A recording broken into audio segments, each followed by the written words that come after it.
So you have a itinerary and your love overlanding. You have plans to do it big on the trace and some super glamping. One ideas, deep news and reviews, a podcast the first rate and here just for you. You don't have to think about it, join us and be about it. Something interesting we want to hear about it, come on let's talk about it. Welcome to Waypoint Overland's Random Waypoints podcast.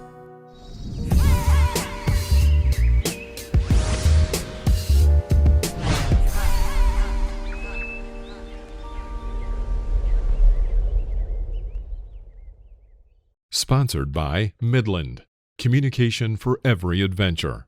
The industry leader in radio communication technology and innovation for over 50 years. Sponsored by MYMEDIC. Sponsored by TEMBO TUSK. Sponsored by Shower Pouch. Sponsored by DMOS Collective, mission built and made for mobility. Sponsored by BrewTrek. Sponsored by Hard Impact Designs. Always remember, the opinion you follow should be your own. Just consider the things stated here to be a second opinion from a complete stranger online. How long have you been down there so far?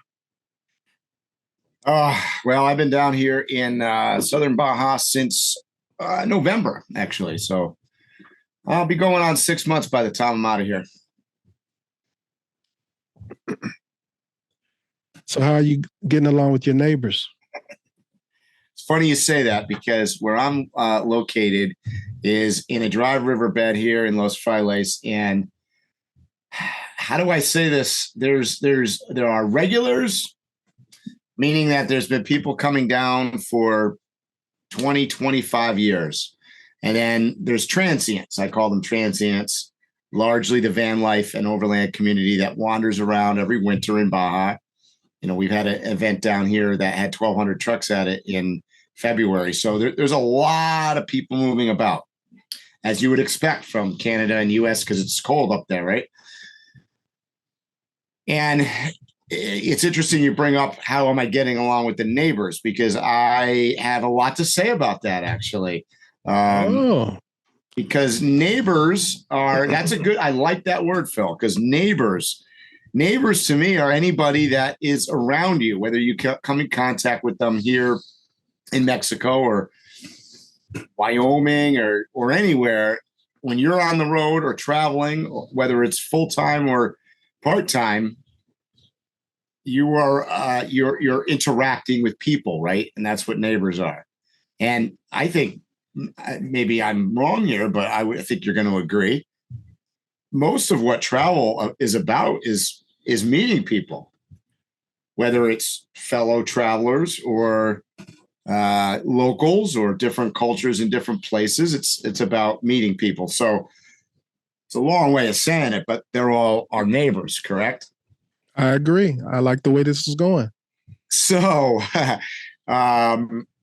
what I would like to talk about in regard to neighbors is, and I'm going to loosely call this ethics of travel. And maybe that's not the right word. I mean, there's probably other words we could use, but, you know, let's talk about today some guidelines and some, I don't want to say rules because, you know, we, particularly as Americans, we hate rules, but guidelines as to how you should travel, how you interact with those neighbors. You know, you preach all the time. I hear you talking about leaving no trace. We talk about treading lightly. We talk about, you know, leaving the place better than you found it. And in many ways, this to me is not only about objects, meaning like trash or, you know, ripping up a trail with your tires or something. It's also about leaving your neighbors the way that you left them or better. And whether that's the fellow travelers or the people that you're crossing through. So I'll take myself as an example in this. In Mexico, And, you know, I'm just going to get right into it. Like I had some bad days down here in the last couple of weeks. And I'm going to be honest about this. I don't know I don't know if it's because I spent too much time in Mexico, or it's been on my mind, or I have too much free time on my hands, or I don't know what it is, but I've gotten very passionate about people respecting other people.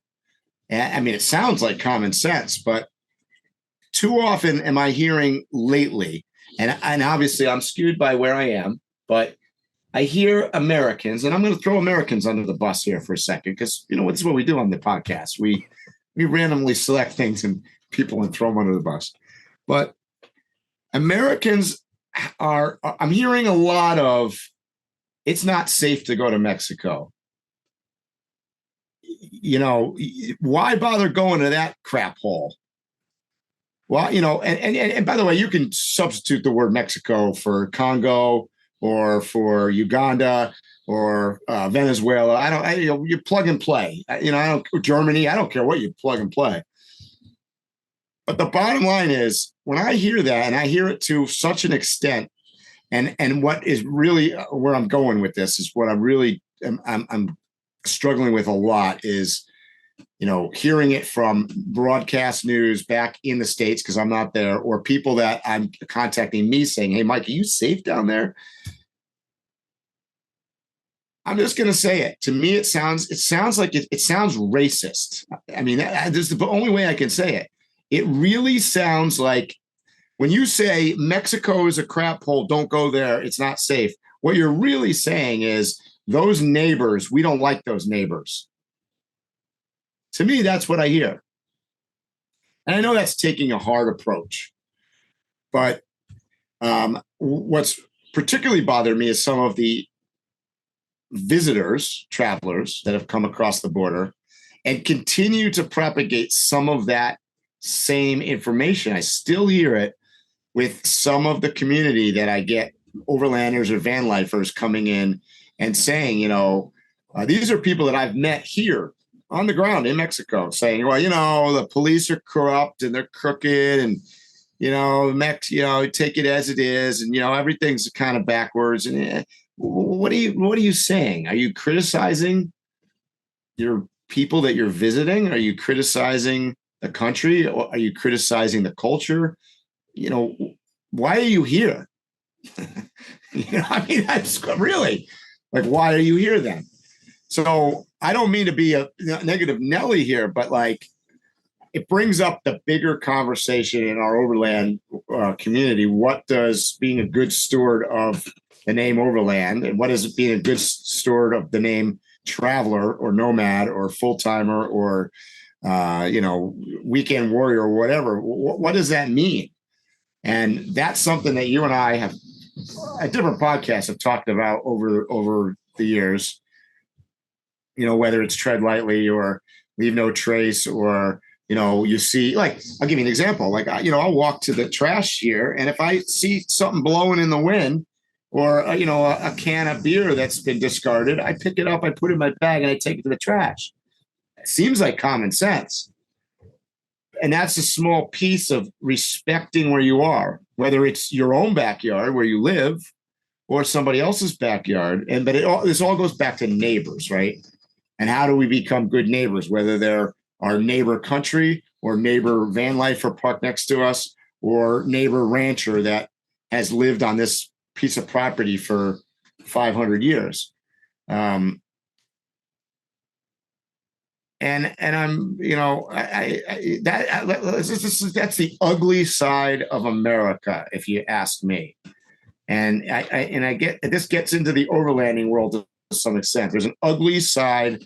And one reason I'm continuing to throw Americans under the bus is because, by and large, what I see is, it's true, are fairly privileged compared to many parts of the world. Certainly you and I included. Absolutely. But you have to take that, and you have to be able to understand that, and then shoot it out the other side. And how do you, what do you do with that knowledge, or what do you do with that, fact, right? So, well, I'll stick to the analogy of the neighbor. I think that's a very good analogy. I've lived a few places and I've had lots of neighbors, and I haven't liked every neighbor I've had, but there's a level of respect I gave them no matter how I felt about them on a personal level. So the racist portion about what you talked about, there's really no solution. If a person has that in their heart, or they judge people, the first criteria that they use to judge an individual is the color of their skin. There's nothing I can do. There's nothing I can contribute to the conversation about that. I'm glad we're discussing it and highlighting it. So maybe they'll feel embarrassed and maybe subdue themselves and behave appropriately. But I don't really know what to suggest about that. But staying on the neighborhood thing, like I said, I don't have to like my neighbor, but I can respect you and get along with you. So there's an etiquette to being a neighbor, regardless of whether I like you. And I see in my travels that level of respect not even being shown. Yeah, for sure. And some of that, to get back to, so when I say racist comment, some of that is, I believe some of that actually can be solved, because some of it is inadvertent, because it's monkey see, monkey do, right? They're repeating a talking point. They're just simply, because they heard it on CNN or Fox News or whatever from the news or from other people, that Mexico is mean and dangerous and dirty and whatnot. They just going to go with that line. So they inadvertently are buying into the program. They may not believe that, or actually know that. And they may, by the way, because I've met many people that have come down here and subsequently found out, well, geez, that's not the way it is. That's simply not the way it is. The people are friendly. I'm perfectly safe. Everybody's willing to help me. You know, they've changed that. So some of that is just simply a culture of divisiveness in the United States that's pushing that narrative. So I think that part can be solved. I agree with you. Not all of that. If like they're simply looking at a Mexican going, well, geez, they look different than me. I hate that. Okay, well, that's not solvable. That's just dumb, right? I mean, I don't know what else to tell you there. But then don't come. But don't come. So I'm less worried about the talking guy on Fox News and the guy in America that's sitting at his TV every night and never coming to Mexico. What I am worried about is the people that actually are traveling. Right. Because that's the only people, by the way, that probably listening to you and I talk right now are people that are actually in this market, that are adventurers, or they're overlanders or nomads or van lifers. Those people I do care about, because those people I want to be good stewards of our community. So that's who we need to address on all of those points. And by the way, don't get me wrong, I'm not throwing everybody on the butt. There's a lot of great people in our overland community. Absolutely. That's one of the main things I love about it, is the community. So I agree with that, but there's always a bad apple. It's just that simple. Yeah. And some of this goes back to what you have preached over and over and over again, is training and learning. What I'd like to be able to talk to right now out there for all you guys listening is, what are the basic steps that all of us should be taking to ensure that we are doing the right thing and being good neighbors? So you want to kind of like run down some just basic etiquette? Yeah. We can go back and forth. Because one of the first things I can think of is to not to steal. And I don't just mean not to steal, but we will just pick up a historic trinket and try and take it home. So that's one thing. respect people's history and don't try to take souvenirs home with you unless they're for sale. So that's physical. So what we're talking about is physical. You visit places, it is not your place to take back rocks or carvings or, I tell a story.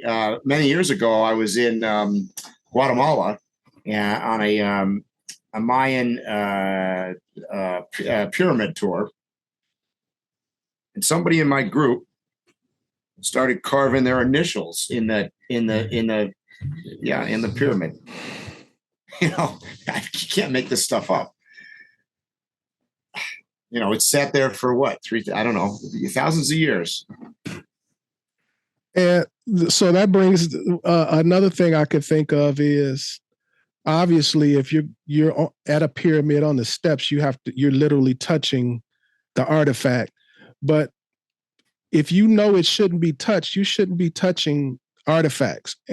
I have been many places where an American has walked around a rope, a fence, whatever it is, and just go right up to something and touch it. Yep. I mean, something that's like maybe thousands of years old that nobody's touched in years. They use white gloves to touch it, and they literally walk around the rope and touch it. I've seen stuff like that many, many times. Sure. Yeah. So there's a physical element, like, respecting the local environment that you're in, it doesn't matter whether you're in Wyoming or, Egypt. It's respecting. The way I look at this and the way I look at it from a physical standpoint, land, we're all stewards of land, right? Even when you buy, because I hear this discussed all the time. In fact, I'll take it down to the kind of what I'm going to call a stupid level. Mm-hmm. Here in the Arroyo, there are regulars, some of which camp on the beach. Some camp up, whatever, where it doesn't matter where you're camping. There are people that think that they own the plot of sand that they camp on. And if somebody comes in and pulls up, within 20 feet or 21 and a half feet or whatever their predetermined thing in their mind is, that you are too close, you're infringing upon their, whatever. Now, I am perfectly accepting of when I roll in somewhere, common courtesy is to kind of look around, get the lay of the land. Things out. Yeah, if there's somebody camped there, maybe, it can't hurt to walk up to their rig and go, hey, I'm thinking about camping right here. Is that okay? Is it blocking your view? I mean, whatever, right? But we don't own the land. The person that's going to get mad at you doesn't own the land. You don't own the land. In fact, you could buy a 20-acre lot right down the road here. You don't own that land either, really. You were only going to be on Earth for a finite period of time. You're a steward of the land, right? But to think that you own part of Earth is a weird concept, right? It's a mindset thing. I agree with you 100%. Well put. Another way that we disrespect, at least in my opinion, this is probably going to be controversial to some people, but we dress very disrespectfully. Mm-hmm. Oftentimes in other countries, we don't even bother to find out whether there's a dress code or is their modesty different than American modesty. Yep. We'll go to religious countries, yep, and want to bare our skin, wear shorts. So that's one thing. You should dress appropriately. Yep. The bottom line is do your research. Know what your environment you're going into. So is there temples and things that I shouldn't be touching? Any kind of religious sites. Be wearing? Is there, is there some kind of local custom that I should be adhering to? I joke around here, even something down here where it's like, we all joke about it. Don't drive at night in Mexico. Well, there's good reasons for this. So that's not a religious thing, and that's not a law thing, That's a respectful thing, in my opinion, because the reason that we all say that is because there's cows, there's goats, there's horses, there's broken down cars, there's whatnot that you can't see. There's drivers that have, vehicles that are inferior to ours. Their headlights are working or not working, or one's working. So there's a whole mess of things. It's just the way it is. Don't complain about it. Don't insert yourself into New York City and say, well, it's obviously these guys' fault because their headlights don't work. Well, forget about that. That's you being pretentious. So just simply put yourself, this is the way it is. So just go with that. And if I tell you, probably don't drive at night, it's problematic around this area, then, just don't. So, it's certain things like that are just a respect thing, but it's knowing your environment. So the two things that I would tell people regarding being the best neighbor you can be is, one, ears open, mouth closed. Right? Listen before you speak. And, and the other thing is just shrink and be small. Like it's a weird concept, but I lived that way kind of in Africa, where I went around and, here I am, basically a white guy going around in Africa. I stick out. And I tell this story. The first time I went over there, I'm traveling with this 6'6" white guy with blonde hair. I mean, talk about standing out. I mean, we went to this pygmy village in Uganda somewhere. And I mean, he was 3 times taller than the next tallest guy. And he was going to stick out. But shrink down and just be respectful and just listen and wait for cues and look at your surroundings. And then, don't go in there with like a bull in the china shop and be like, start pounding out your demands or just being the center of attention, because it isn't all about you. And I think that's one of the beautiful things about travel. It's not supposed to be about you. It's supposed to be about the places and the people that you go to. Right. Right. So make it that way. So what would I have an idea in my mind, but I would like to hear what you think is the most common bad thing we do as tourists. Well, I mean, there's lots of them. Where do I start? I would say the first thing that we do is that we assume that everyone should and has to speak English. Yes, that was mine. That was mine. Yeah. Oh yeah. That's the first thing. And have an attitude about it. And have an attitude. Yep. I tell people you're better to, stumble your way through, I get it. Trust me. I struggle all the time, whether, right now, obviously it's been a lot of Spanish, but, I've traveled through French speaking countries and Arabic countries and whatnot. You try. Like I went through an effort. I remember in Africa, I went through the effort of learning the Arabic, all the numbers, so I could get on the correct bus, and I wouldn't have to be begging some guy on the street corner all the time about like, what bus do I get on and how to, and trying to find the next guy that spoke English. So I took it upon myself. I learned their weird, squiggly looking numbers. And finally, after, admittedly went on the wrong bus like 4 or 5 times. And I'm like trying to go this way. And next thing I know, the bus is going that way. I go, oh, damn it. Got the number wrong again. But try. And you're going to suck at it. Hell, my Spanish is, quite frankly, atrocious. But I always start with, whenever I see anybody down here, I always greet them in Spanish and try my best. If I'm at a restaurant and order things, I try. If I've got a menu in front of me, this is a great example of this, because you get into a tourist place and typically the menu, there'll be 2 sides of the menu, right? You got English and Spanish. So if I'm going to order the item, I always order the Spanish item. It's the same item, but I'll say it in Spanish. And even if I'm mispronouncing it or whatever, I'm trying because that's their native language and I'm in their place. So that's what I try to do. It isn't I don't go in there and be like, well, it's very nice of them. They put it in English. And so I'm going to order it in English. Well, yeah, you can do that, but that's not, I'm trying to practice Spanish. So that's got to be number one. And you shouldn't be doing it to receive a benefit, but you'll be surprised some of the experiences that you have when you attempt to do what you just said with the language. That'll be the person who will recommend an event at the marketplace.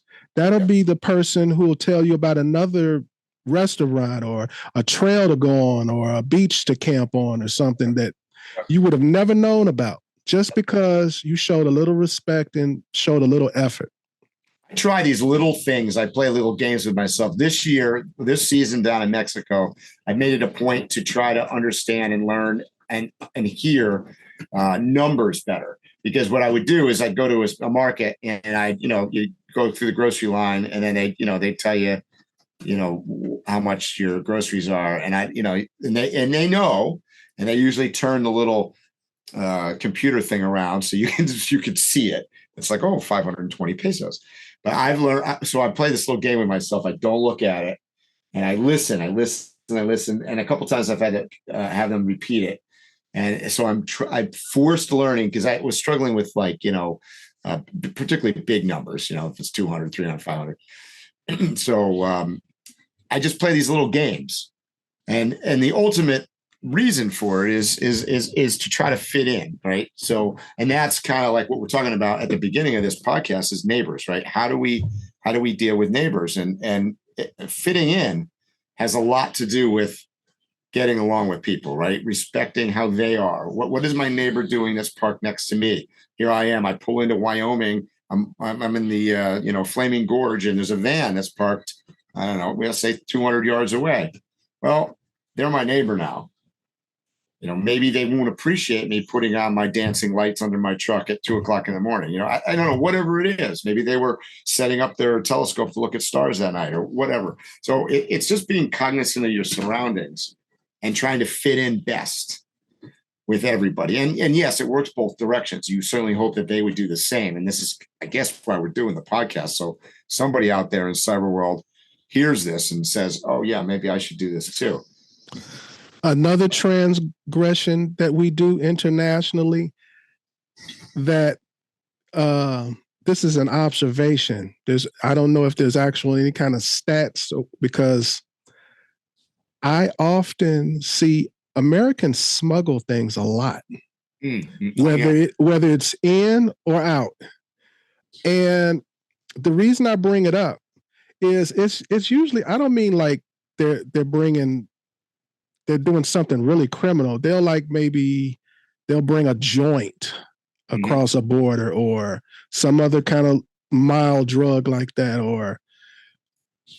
And I just wanted to mention that, first of all, it's disrespectful to be bringing something into someone else's house.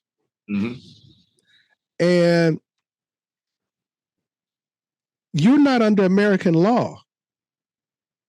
Good point. It's just not worth it to smuggle anything. You are under, and I know we've touched on this on another podcast, and they'll probably kick us off YouTube or something for talking about it again. But when you're in another country, you are subject to their rules, their laws, their punishments. If you don't like them, don't go. So, I'm not going to travel to Afghanistan right now because I'm not comfortable with their rules, their laws, or their punishment. So I'm going to choose not to go. But if I did choose to go, then you are subject to those things. And as an American, it's not an American necessarily system of punishment. It's not an American system of justice. It's none of these things. But we have zero right to demand and stomp our feet and say on an international stage that, this is terrible. This is a human rights abuse, blah, blah, blah. Now, it is. I don't disagree with that. And, and yeah, do I think that XYZ people are doing the right thing? No. But you also have to, as a traveler, you have to realize that this is the way it is. So, obviously we talked about it before. There's the big news thing where where the basketball player, the woman went to Russia and got arrested and thrown into jail, and we bailed her out and blah, blah, blah, that whole thing. Well, the bottom line is, yeah. I mean, do I agree with Russian law? Do I agree with Russian criminal system and jailing and what she got for the offense that she did? No, I don't. Do I think that she should have went to jail? Yes. Do they have every right to do that? Yeah, because that's their system. If you don't like it, don't go. And certainly don't break the law. And I tell people, people ask coming down to Mexico, can I bring drugs? Can I bring guns? Can I do? Look, no, the law is this. I don't know what to tell you, but if you break the law and you end up in a Mexican prison somewhere, then don't expect the American government to try to bail you out. I'm sure they will, but that's not something that's just us being pretentious and throwing our weight around and stomping our feet and saying, well, we'll bomb you if you don't give our people back. But the reality is that that's no way to be a good neighbor. I agree. Another thing that we do a lot, we do it even here in America within our own borders that are travelers. Trespassing. Mm-hmm. We are notorious trespassers. Mm-hmm. I can't tell you how many overland rigs I have seen circumvent gates, fences, signs, obvious things that maybe aren't. Because I've heard people say before, well, I could go down there because there's no sign telling me I can't. Even when darn well that it's private property or, it's a game refuge or something, this. It's just, whether somebody ripped the sign down or and they go, well, there's no sign. I can't get in trouble for this, but you're trespassing, right? I mean, and unfortunately, we've talked about this also. This is why places ultimately end up getting shut down because people are disrespecting the rules. So, we all live by a set of rules and I get it. Nobody likes rules, right? Nobody likes rules, but you have to have some semblance in humanity to have a rule. I mean, this is how we all can coexist together and be good neighbors. I agree. I'm glad you brought this up. I think this is important. It's not talked about enough. No. And when it is talked about, it's talked about as though we're in the right. Yep. So that's what bothers me more than anything is that when it is talked about, it's never, we never give ourselves the true tongue lashing that we deserve. Well, there was a story a couple of weeks ago. In fact, I think, I don't know if I mentioned this on a different podcast or I was talking to somebody. There's a thing up in, there's a couple going on right now, but there's one in particular outside of Bend, Oregon, where they're trying to shut down a public land to access to, vehicles because of trash, right? Vans coming in there, dumping trash, whether it's the quote van life community or it's just, homeless people with a van or who knows what the scenario is. The bottom line is with the argument that I was hearing from many in the Overland community, and this is how I was approached was to sign a petition to, fight the closure of the land. And on a constitutional level, they were saying, you can't close public land to the people. It's public land. Well, okay, that's sort of true. They weren't suggesting that they were going to close the land. They were suggesting they were going to close the land to motorized vehicles. That's not the same thing as closing the land. So you and I still have access, whether if we want to go bicycling or hiking or whatnot. So they weren't closing the public land. They were closing it to motorized vehicles to cut down on the thing. And of course, my response was, well, I'm not going to sign that petition because clearly there's an issue. It's going on. And just because I happen to drive a rig and I'm an overlander does not mean that I necessarily agree that we should all have vehicle access to every single place on the planet. Go figure. I guess I'm on the wrong side of that argument, but that's just a fact. Well, there's also another side or angle to this too. and that is handicap or people with disabilities. So here in America, it's very hard to it's like either all access or no access. You know what I mean? Yes, I do. That's right, because there's a lot of laws concerning that. And that was being fought on that very thing, because they were saying, look, you can't limit it to a bicycle, as an example, because if I am, incapacitated some way and I need a vehicle to get to that place, I should also have access to it. So it's a slippery slope. It's a difficult conversation for sure. Yeah, because just even that portion is difficult for me personally.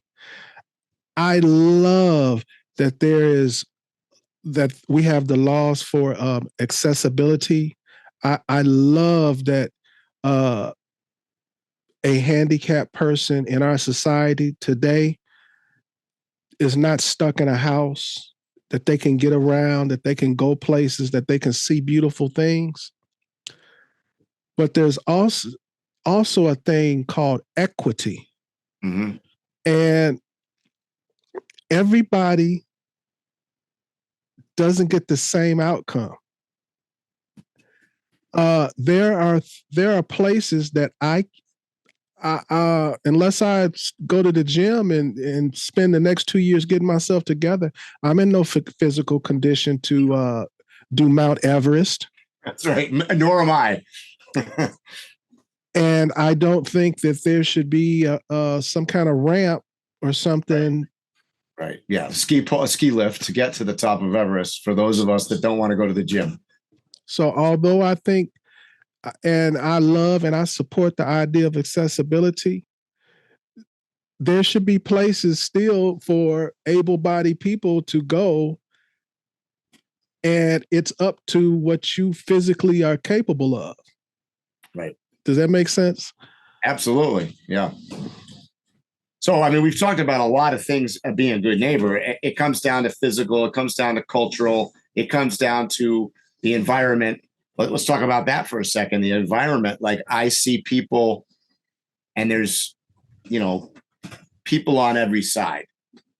I get criticized from an environmental standpoint because I'm driving a vehicle, a big diesel truck. So I get online hate from people suggesting that I'm destroying the world by my carbon footprint. And, it's an asinine argument, to be honest with you.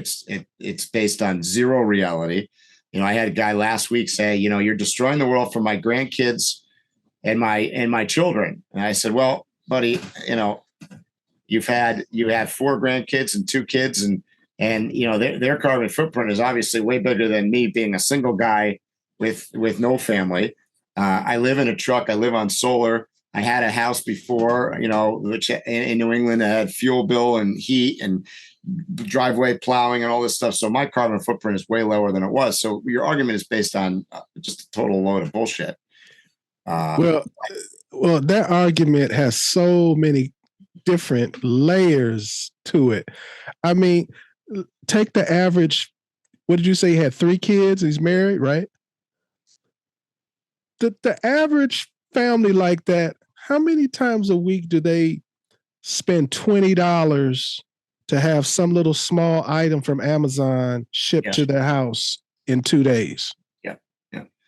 Or go to the gas station, or go to the grocery store, or probably a family of that, they're teenagers. Now they've got 4 cars and, blah, blah, blah, blah, blah. It goes on and on. Right. I mean, when you really start adding up, really, really adding completely up people's footprint, you'd be shocked at who is actually doing what. Because you're in one place for considerable amounts of time. It's not like you're just driving around every day, all day, like, whereas a person living in a home, like my heat is running continuously. Right. I have like fireplaces. Even when the fireplace is running, I still have heat on. Yeah. Yeah. So, I mean, that's the thing is, so what I'm trying to get at is you got people coming from all directions on the environment. As good stewards, we have to meet in the middle somewhere, and we have to do the best that we can do. And that's my point. I'll give you another weird example that comes up down here. I have determined, and somebody out here is going to probably send us a nasty gram. Good for you. But I've determined that carrying massive amounts, maybe a strong word, but I carry paper plates and paper towels and disposable, silverware. And I use that. Now, generally speaking, I'm kind of against that. The pollution level of that is bad, and just to throw away the waste involved in it. However, water. I'm in a climate here with the lack of water. So, I've kind of made the determination that is actually better for the environment. And then, by the way, we're taking that and burning it.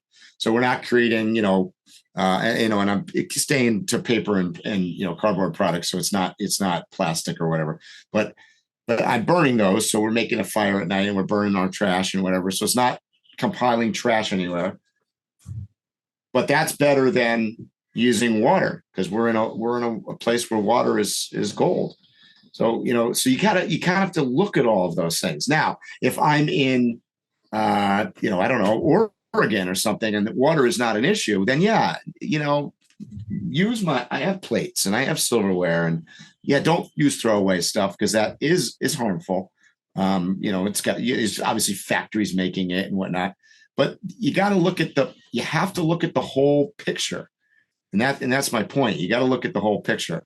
And circling around, I know we're all over the place like we always are on our podcast, but all of this has to be about being with good neighbors, right? So, when I come to Mexico, so as an example, I bring those things across the border, back to the paper towels and stuff, because down here, they don't sell paper goods. They sell styrofoam. Mm-hmm. And I was like, oh, no, styrofoam. Now, I know that's not good. I thought that was banned years ago. I think it probably is in America. But so I'm not going to come down here and use styrofoam. I know that's not a good thing, and I don't want to encourage that. But you kind of have to understand what the environment, the climate, the people, people say, the trash is a big keyword, because we have this problem, whether you're in Oregon or Wyoming or Mexico or wherever you are, trash, unfortunately, led by United States, is probably the biggest throwaway society on earth.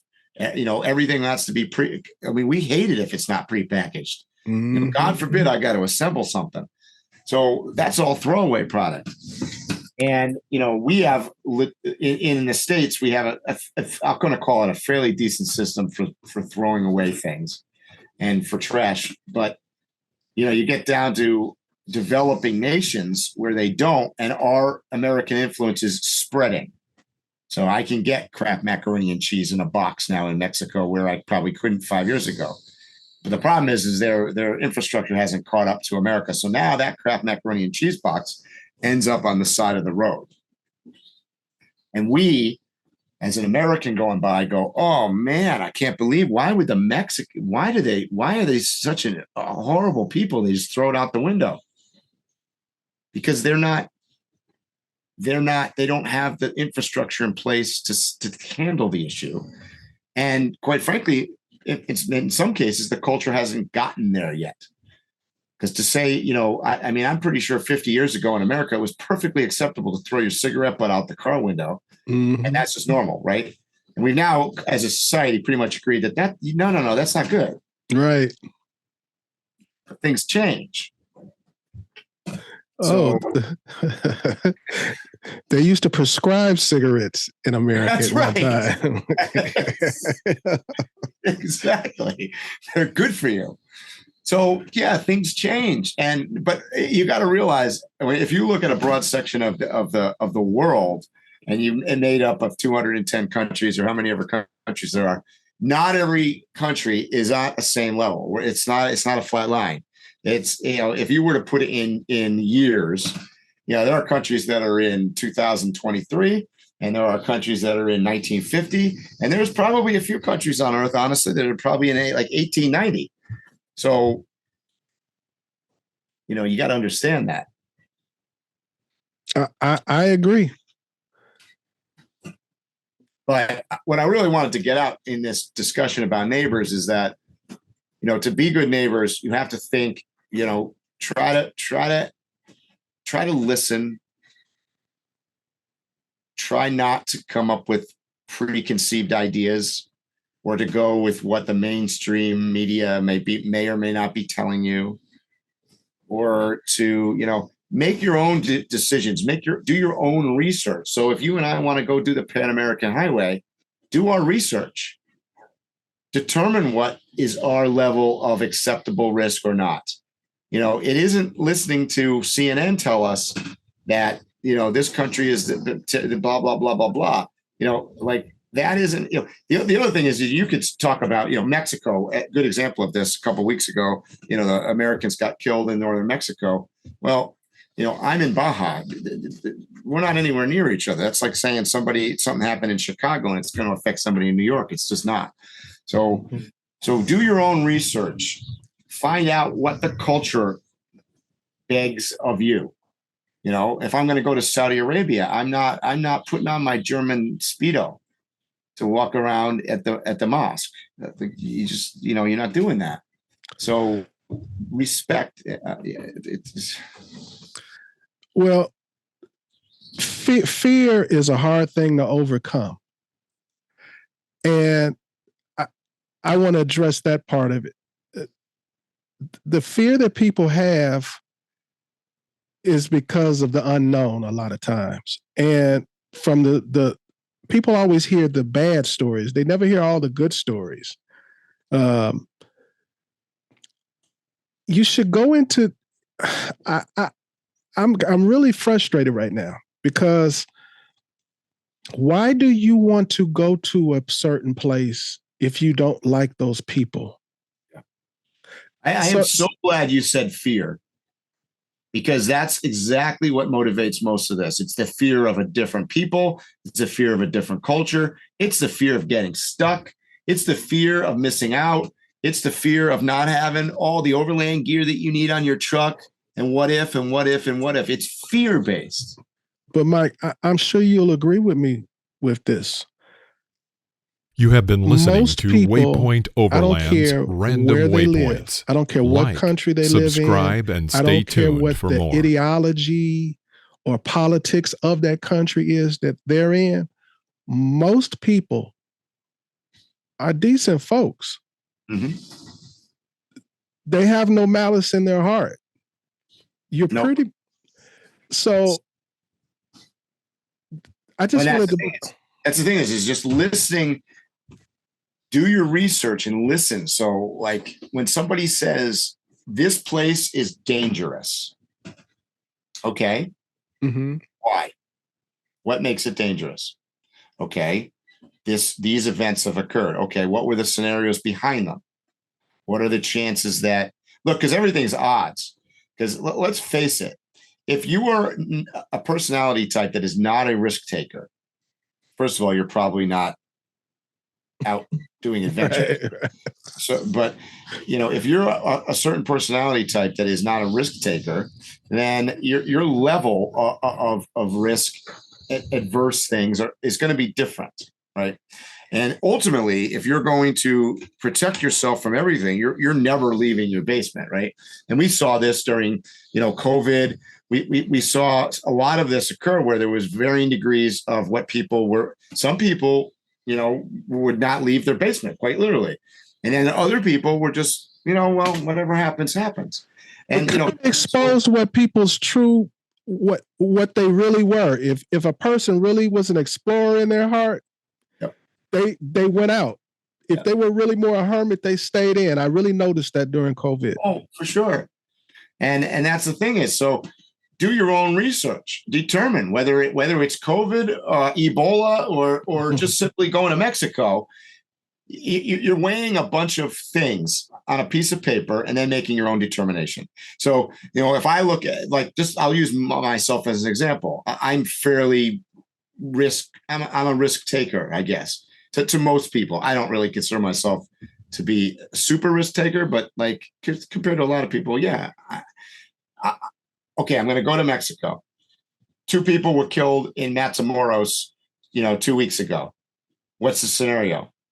I look at it and go, okay, now I wouldn't have gone to that town. I wouldn't have gone to that town 2 weeks ago or 2 months ago or 2 years ago.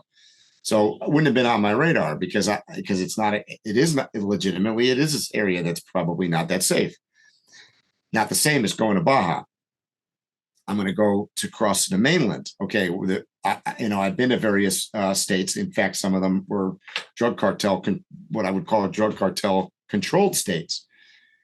That in itself does not mean I wouldn't go there. The facts, this is Mike. Now, this is me talking. The fact that the drug cartel controls the society does not mean that I wouldn't go. It means that I'm going to analyze that. And I have, because I've been to a couple of them, and I did analyze it, and I found that, in fact, that the society was actually less of a risk going there because it was more controlled, and they were more effective, to be honest with you, combating crime than the government was. So those areas were acceptable. And yeah, would you go through an occasional checkpoint that you would come through that was controlled by the cartel? Yeah, and you do what they said. And they say, they would do a regular vehicle inspection, just like the federales would. And okay. And they go, yeah, okay. Do they want to mess with you? No. No, you're a problem to them. Yeah, of course. Go on. And so let us continue our business. But I understand in America, if CNN was having this discussion and they were putting on the TV, they go, well, you don't want to go there. This is controlled by the drug cartel. Well, on the surface, you go, oh, that doesn't sound like where I want to go. But do your own research. And then, you tell me after you've done the research and even more importantly, tell me after you've traveled there how it was. Because I can tell you, I've talked to probably 20 people this season alone that have traveled through like Sinaloa and come over the ferry. And every one of them enjoyed it. Said, no, man, no problems. It was perfectly fine. But government's going to tell you not to go there. So, do your own research, find out your own things. Don't assume that, when I hear a comment like, well, all the cops are crooked. Did you hear that somewhere? Do you know that for a fact? That's not true. It's simply not true. So don't say things like that, because that is systematic. I'll call it racism. It is a negative. It portrays a negative example of the culture that you're visiting. And if you're going to continually insist that this is the way it is, don't go. I want to bring this to light since you mentioned that. Sure, some of that stuff is stereotyping. Maybe they saw a bad movie and think that's real life or something like that. But I've gone to some of these lesser events, I won't mention names, where they supposedly have training or whatever.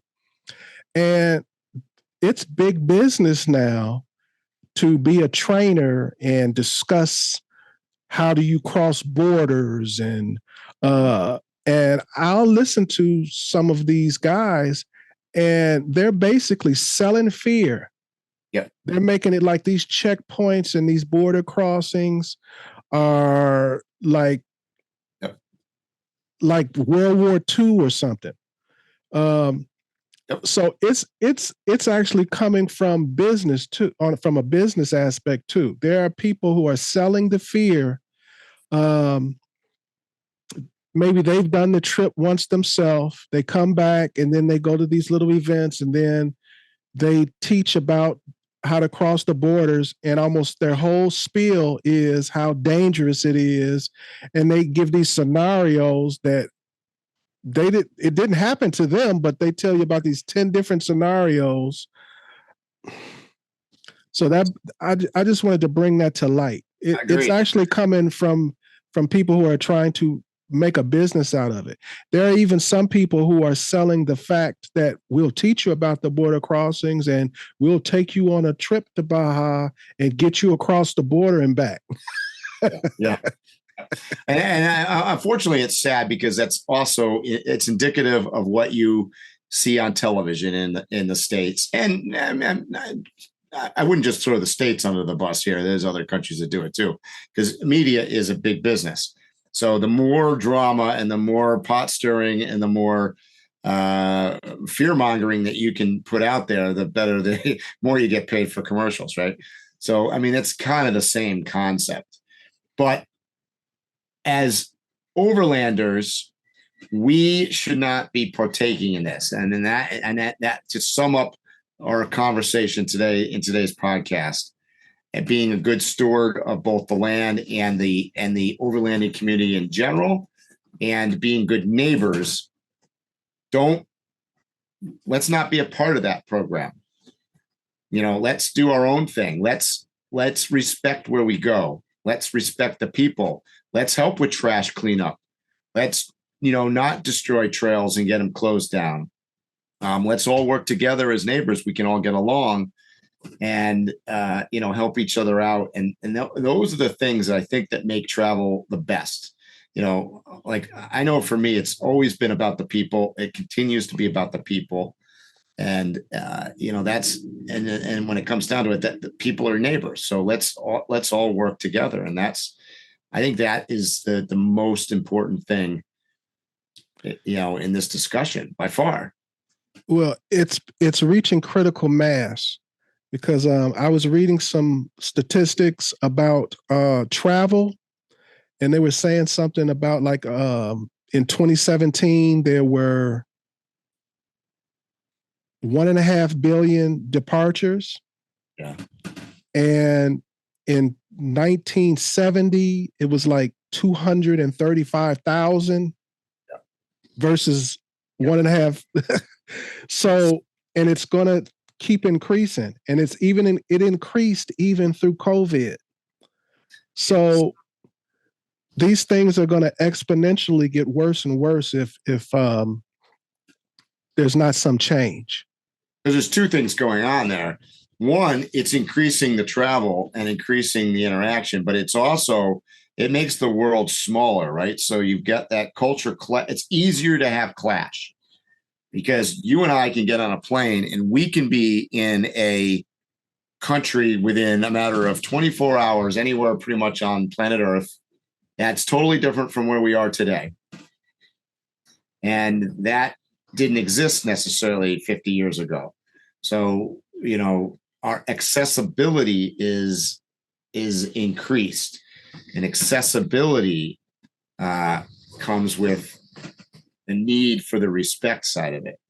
The fact that, I have Starlink on the roof of my truck and now I can park in the middle of a desert in Nevada means that I couldn't have done that 3 years ago, or less people could have done it 3 years ago. And what does that mean? Well, the impact to that deserted desert in Nevada now is exponentially more at risk than it was before. So in order to balance that, we have to realize that fact and we have to do something about it. We have to be proactive and make sure that we're respecting whatever needs to be respected in that particular location.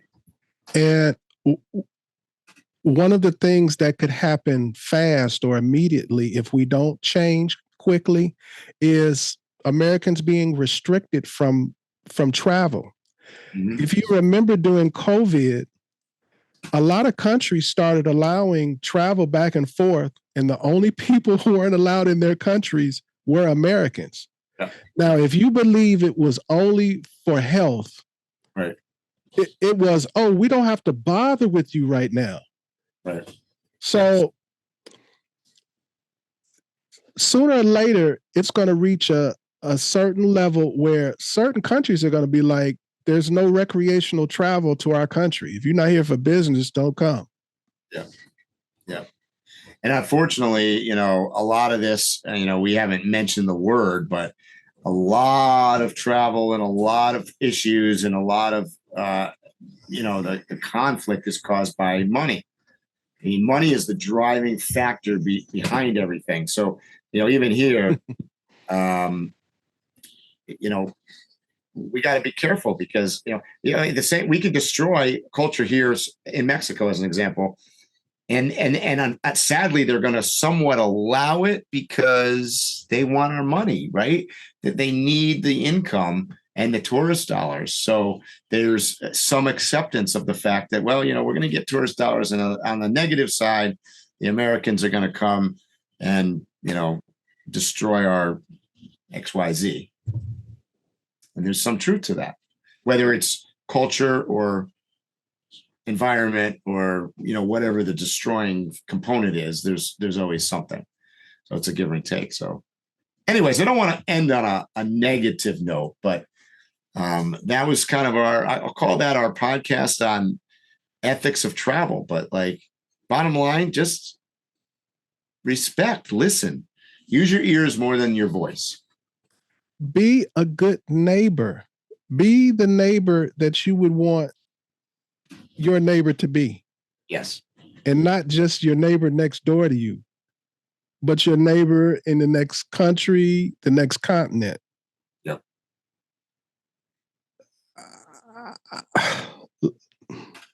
I believe in love. Yep. I mean, at the end of the day, we're going to talk more about this in other podcasts. I'm certain of it. Yeah. It's going to continue to come up. This kind of I don't know how this happened, this conversation, but I enjoyed it. But I would like to come back to this conversation soon. I would like to do a little research. I quoted some stats and I really couldn't remember the actual numbers. I would like to research some stats, and I would like to research this a little more. I'm sure we missed some very important stuff, even though we covered some important stuff. So I definitely want to come back to this subject when I'm prepared. I agree. What's your day sound like today? What do you got to do today? I'm going to head into town now and show some fellow overlanders the grocery store situation, and take it easy for the rest of the day. So what town is town? We're going to go up to this little village called La Ribera, and it's got it's got 5, I'll call them little tienda grocery stores. I always joke that I need to go to 3 of them, 3 out of 5 of them to get everything I need. Seems to be the system. So can you describe that experience?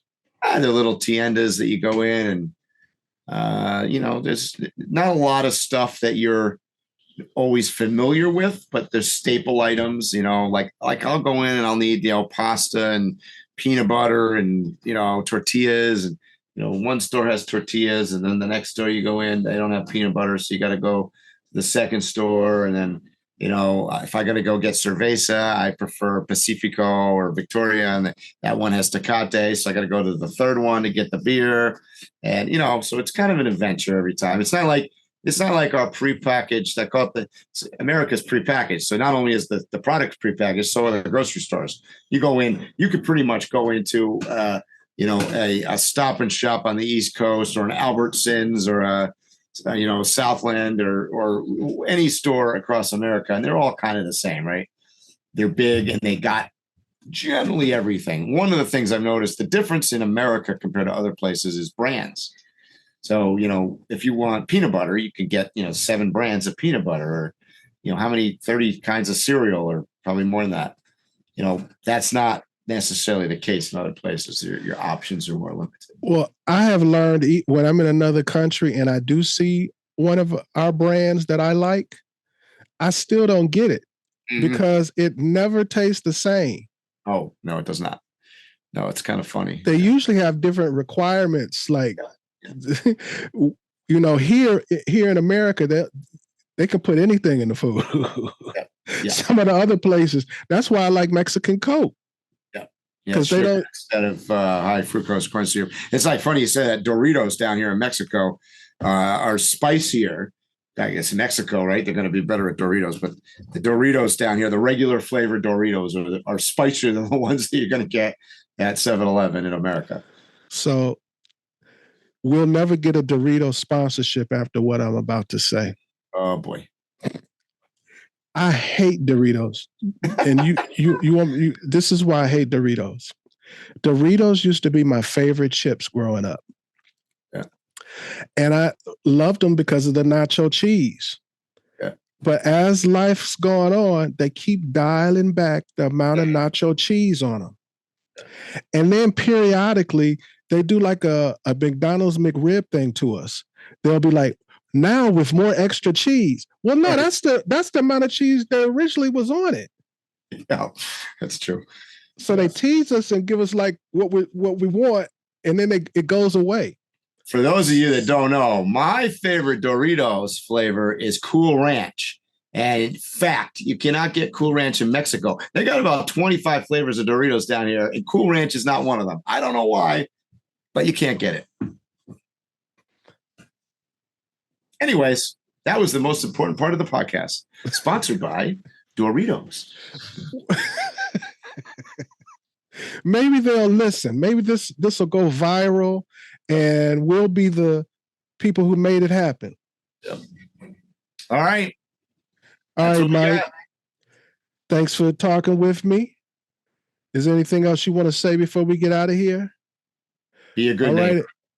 All right, everybody. You know what I'm going to say. Stay safe, tread lightly, and hopefully I'll see you here or on the trail soon.